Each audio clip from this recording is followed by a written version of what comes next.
ଆଜି ପ୍ରଭୁ ଜଗନ୍ନାଥଙ୍କ ରଥଯାତ୍ରାରେ ଭକ୍ତମାନଙ୍କ ପ୍ରବଳ ଭିଡ଼ ଦେଖିବାକୁ ମିଳିଛି କଳାହାଣ୍ଡି ଜିଲ୍ଲା ଜୁନାଗଡ଼ ବ୍ଲକର ତେନ୍ତୁଳିପଡ଼ା ଗ୍ରାମରେ।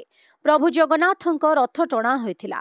ଗତ ବର୍ଷ ଭଳି ଏ ବର୍ଷ ଆହୁରି ପ୍ରବଳ ଭିଡ଼ ଦେଖିବାକୁ ମିଳିଛି।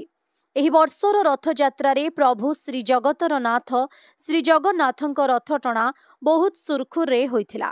ପୂଜାରୀ ଭାବରେ ପରିଚିତ ଥିଲେ ଦିବାକର ଶବର, ସହଯୋଗୀ ଥିଲେ ବିଷ୍ଣୁ ଶବର, ଦାବଝରନ ଗୁରୁ ଅନ୍ତରାମ ଦାସ ଏବଂ ତେନ୍ତୁଳିପଡ଼ା କମିଟିର କାର୍ଯ୍ୟକର୍ତ୍ତା ରାଜକିଶୋର, କାର୍ତ୍ତିକ, ମାଧବ, ମେଘା, ହରିଶଙ୍କର ତଥା ସମସ୍ତ ଭକ୍ତବୃନ୍ଦ ଉପସ୍ଥିତ ଥିଲେ। କଳାହାଣ୍ଡି ଜୁନାଗଡ଼ରୁ ଭବାନୀ ଗହିରଙ୍କ ରିପୋର୍ଟ, ଓଡ଼ିଶା ହାଇଲାଇଟ୍ समाचार। खबर दुनिया रे जोड़ी हेबा पाई सब्सक्राइब करंतु ओडिशा हाइलाइट समाचार को आउ दबे दियंतु बेल आइकन को सर्वप्रथमे खबर पाइबा पाई।